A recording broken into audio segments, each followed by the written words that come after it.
শরীরের গলার নিচ থেকে পা পর্যন্ত প্যারালাইজড হয়ে গিয়েছিল এবং সে এখন একটা নার্সিং হোমেই থাকে।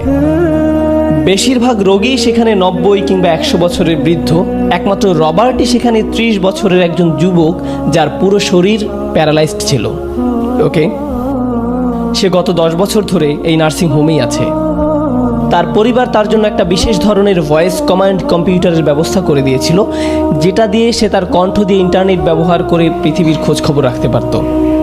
তার রুমে প্রতি সপ্তাহেই খ্রিস্টান পাদ্রীরা সাপ্তাহিক প্রার্থনার জন্য আসতো, আর তার সবচেয়ে কাছের বন্ধু ছিল তার পাশের খাটেই। সেও প্যারালাইজড ছিল এবং তার একটা লিভারের প্রয়োজন ছিল। তারা দুই বন্ধু সবসময় স্রষ্টা, জীবন ইত্যাদি নানা রকম বিষয় নিয়ে কথা বলতো। তারা খুবই ভালো বন্ধু ছিল।